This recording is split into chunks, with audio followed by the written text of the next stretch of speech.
রোজা অবস্থা গীবত করলে কি হয়? রোজা অবস্থা গীবত করলে রোজার অঙ্গহানি হয়, রোজার কোয়ালিটি নষ্ট হয়। নবী সাল্লাল্লাহু আলাইহি ওয়াসাল্লাম বলেছেন, অনেক লোক রোজা রাখে, রুব্বা সাইমিন লাইসা লাহু মিন সিয়ামিহি ইল্লাল জু', অনেক লোক রোজা রাখে, রোজা রেখে উপোস থাকা ছাড়া কোনো লাভ হয় না, কারণ রোজা রাখে আবার গীবত করে, মিথ্যা কথা বলে, অনর্থক কাজ করে। নবী সাল্লাল্লাহু আলাইহি ওয়াসাল্লাম আরো বলেছেন, মাল্লাম ইয়াদা কাউলা যুরি ওয়াল আমাল বি ফালাইসা লিল্লাহি হাজা আন ইয়াদা তাআমাহু ওয়া শারাবা, যে ব্যক্তি রমজানে রোজা রেখে মিথ্যা কথা মিথ্যা কাজ ছাড়লো না, তার উপোস থাকাতে আল্লাহর কোনো ঠেকা পড়ে নাই। রমজান রোজাকে আপনাদের সার্থক করার জন্য এবছর একটা ছোট্ট নতুন বই আমাদের আসছে, মাহে রমজানের 27 আমল, মাসনুন আমল। ওইটা ইনশাআল্লাহ সপ্তাহের ভিতরে চলে আসবে, আশা করি এটা আপনাদের উপকার আসবে। গীবত করা যেরকম গুনাহ, গীবত শোনাটাও গুনাহ। ভাইরে, আমলনামা বরবাদ হয়ে যাচ্ছে। কিয়ামতের ময়দানে যখন দেখবেন হাজার হাজার গীবতের মামলার আসামি, একটা গীবতের বিচার হওয়া ছাড়া পাও নাড়াতে পারবেন না ভাই, সেদিন আফসোস করবেন।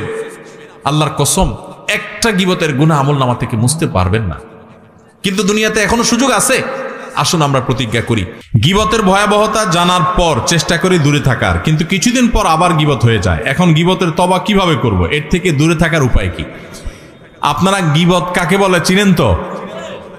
নবী সাল্লাল্লাহু আলাইহি সাল্লাম বলেছেন, আতাদরুনা মাল গীবাহ, তোমরা কি জানো গীবত কাকে বলে?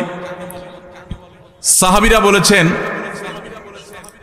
নবী সাল্লাল্লাহু আলাইহি সাল্লামকে, আল্লাহ এবং তার রাসূল ভালো জানেন। নবী সাল্লাল্লাহু আলাইহি সাল্লাম গীবতের সংজ্ঞা দিচ্ছেন যে গীবত হলো যিকরুকা আখাকা মা ইয়াকরাহুহু, তুমি কারোর পিছনে যদি এমন কিছু বলো যেটা তার সামনে বলে সে মনে কষ্ট পাবে, এর নাম গীবত। এখন একটা মানুষের সামনে বললে সে মনে কষ্ট পাবে, এটা তার পেছনে বলতেছেন, লোকটা এখানে নাই, তার অগোচরে আরেকজনের কাছে বলতেছেন, এটার নামই কি? গীবত। এখন যদি সেই দোষটা তার মধ্যে থাকে তাহলেও কি গীবত হবে? কি বলেন? গীবত হবে। আমাদের দেশে যারা গীবত করে, সবাই কম বেশি গীবত অনেক সময় হয়ে যায় আমাদের দ্বারা, আল্লাহ আমাদের মাফ করুক। গীবত করার ক্ষেত্রে কিছু লোক আছে যারা গীবত করে, গীবত করার সময় শয়তান তাদেরকে একটা মাসআলা সাপ্লাই করে। কি সাপ্লাই করে? একটা মাসআলা। কোন মুফতি সাহেব দেয় না, কে দেয়? শয়তানে। মাসআলাটা কি জানেন? মাসআলাটা হলো, আপনি যদি বলেন ভাই কারোর পিছনে সমালোচনা করা ঠিক না ভাই, গীবত করা খুব ভয়াবহ গুনাহ ভাই, কোরআনে আল্লাহ তাআলা এটাকে মৃত ভাইয়ের গোশত খাইলে যেরকম অপরাধ, নোংরামি, এটাকে সেরকম বলেছেন, এবং গীবত পরিষ্কার হারাম, আল্লাহ তাআলা নিষেধ করেছেন। আপনি আরেকজনের গীবত করেন না, এটা বললে তখন ওই লোকরে শয়তান ওহী করে, শয়তান তার মাথায় দেয় বুদ্ধি, সে তখন জবাব দেয়, দেখেন ভাই আমি যেটা বলতেছি সত্য বলতেছি, আমি কোনো উল্টাপাল্টা মিথ্যা কথা বলতেছি না, আপনি চেক করে দেখেন। সে গীবতের সংজ্ঞা হয়তো জানে না, আর নাহলে শয়তান তারে দিয়া এই ভুল মাসালা দেওয়াইছে।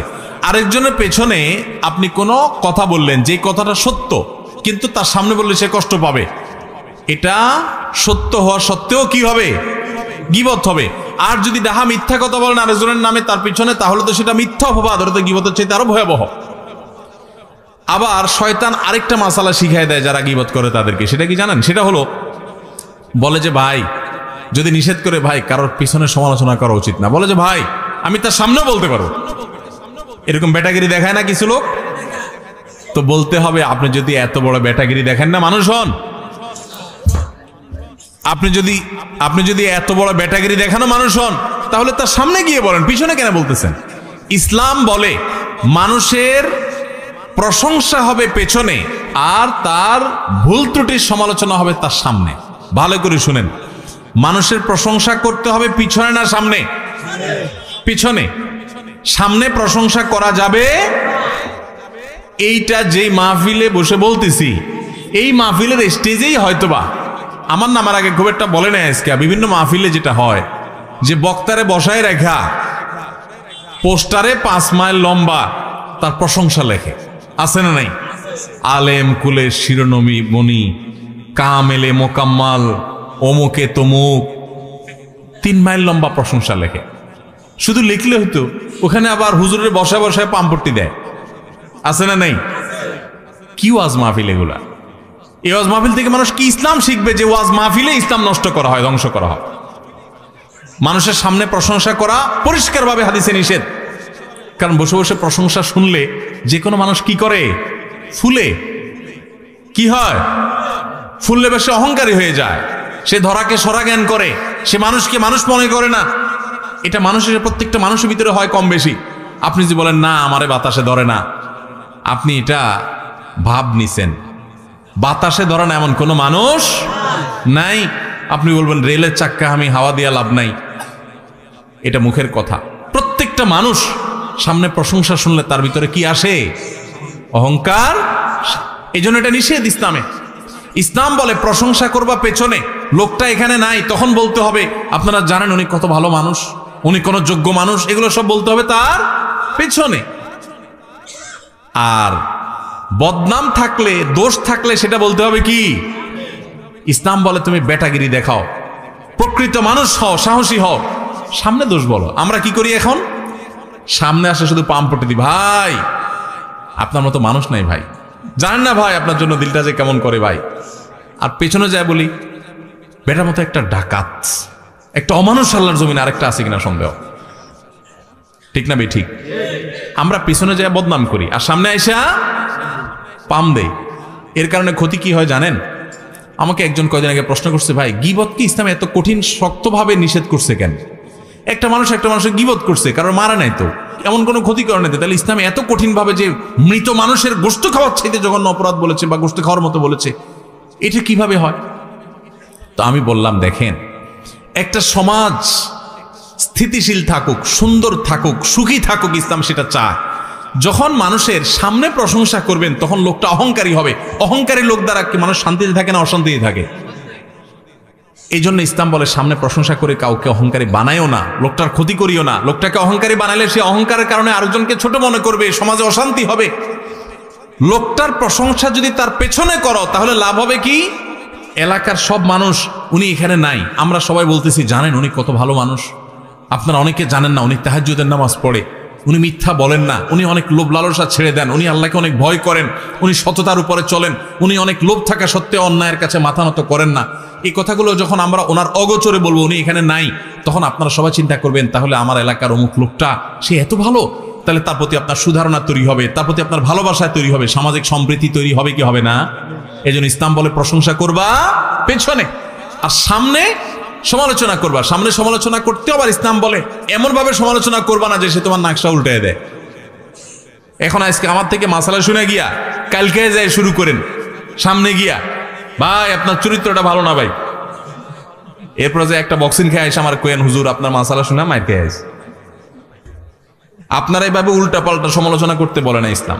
সুন্দর করে বিনয়ের সাথে সামনে পারলে বুঝবেন ভাই আপনি যে মনে কিছু না করেন ভাই একটা কথা বলতে পারি, কারোর সামনে না, সেটাও মানে ওনার সামনে শুধু, আর কেউ না, লোকের সামনে লজ্জা দেওয়া যাবে না। কি হয়েছে ভাই?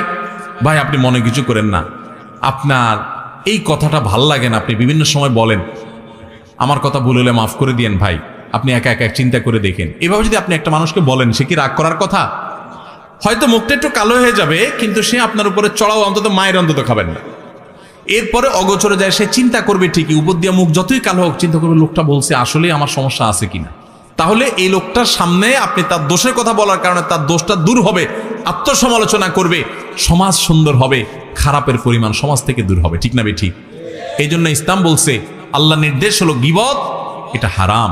আল্লাহ তাআলা আমাদেরকে গীবত থেকে বেঁচে থাকার তৌফিক দান করুন। এখন প্রশ্ন হলো এই গীবত থেকে, এটা থেকে বেঁচে থাকার জন্য আমি কি করব, বা আগে গীবত করে ফেলেছি সেগুলো কি করব? কোন মানুষের গীবত করে ফেললে আল্লাহর কাছে তার জন্য মাপ চাইবেন। আমি ওনার গীবত করে ফেলছি এক্সাম্পল স্বরূপ, তাহলে আমি বলবো ওনার কথা, আল্লাহ আপনি ওনাকে মাফ করে দেন, ওনার ভুল ত্রুটি ক্ষমা করে দেন, ওনার রুটি রুজিতে বরকত দান করেন, ওনার জন্য বেশি বেশি দোয়া করবেন। এটা গীবতের কাফারা ইনশাআল্লাহ। আরেকটা হলো গীবত হয়ে গেছে, তওবা তো করবেন, এই লজ্জিত আল্লাহর কাছে মাপ চাইবেন। গীবত হয়ে গেছে, এই লোকটার যাদের সামনে বদনামি করছেন তাদের সামনে আবার যাইয়া পারলে তার সুনাম যেটা তার মধ্যে আছে, মিছামিছি না, সেটা আবার বলবেন যে ভাই লোকটার কিন্তু একটা ভালো গুণ আছে, ওই দিন তো আমি একটা খারাপ কথা বলছি, তার কিন্তু ভালো কিছু জিনিস আছে, লোকটা কিন্তু এই দিকটা ভালো, সে কিন্তু ভাই কখনো কারোর সাথে রাগারাগি করে না, গালাগালি করে না, সে কিন্তু ভাই নামাজ ছাড়ে না, সে ভাই কারোর হক কিন্তু মারে না। তাহলে এটা কিছুটা হলেও তার ক্ষতিপূরণ হবে। আর যদি সুযোগ থাকে তার কাছে মাপ চাওয়ার, একান্তে ভাই মনে কিছু করেন না, আপনার পেছনে আপনার একটু বদনাম করে ফেলছে, কি করছি আর জিজ্ঞাসা করেন না, আমার অন্যায় হয়ে গেছে ভাই আমারে মাফ করে দেন। যদি মাপ চাওয়ার সুযোগ থাকে চাইেন, আবার এটাও যার তার কাছে চাইেন না, যার তার কাছে চাইতে যাবেন কলারটা ধরে আগে টান দিয়ে বলবে কি বলছো আগে সেটা কো। বদনামি করে মাপ চাইতে এসেছ চান তো, আমার কি বদনামি করছো সেটা কো। এবার তখন চিন্তা করবেন ছেড়ে দে, আমার কেন্দ্রে বাসি, মাপ চাওয়ার দরকার নেই, আমার ছেড়ে দে। তো এই জন্য এটা বুঝতে হয় যে কোন ব্যক্তি এটা বললে মাইন্ড করবে না, রাগ করবে না, তাকে বলবেন। আর যদি বললে উল্টা রাগ করবে না হয়, তাহলে তার বলার দরকার নেই। আল্লাহর কাছে ইস্তেগফার করবেন এবং অন্য কাফারাগুলো আদায় করবেন। আল্লাহ আমাদের সবাইকে গীবতের গুনাহ থেকে বেঁচে থাকার তৌফিক দান করুন। গীবত থেকে বাঁচার জন্য কি করতে হয় জানেন? পরিবেশ থেকে বাঁচতে হয়। আমি যখন মাদ্রাসায় পড়ি, অনেক ছোট ছিলাম, দায়ী গজায় নাই তখনও, চট্টগ্রামে হাটাজারি মাদ্রাসায় পড়ি। আমার মনে আছে, আমার এক ছাত্র ভাই ছিলেন, কুমিল্লা বাড়ি, নাম আব্দুল কাইয়ুম। জানি না কোথায় আছে, কি করে, কোনো যোগাযোগ নাই, কিন্তু আমার খুব কাছের ছাত্র ভাই ছিলেন, একই ক্লাসে আমরা পড়তাম। তো আমার সেই ক্লাসমেটটা খুব মুত্তাকি পরহেজগার ছিল, অনেক বেশি মুত্তাকি পরহেজগার।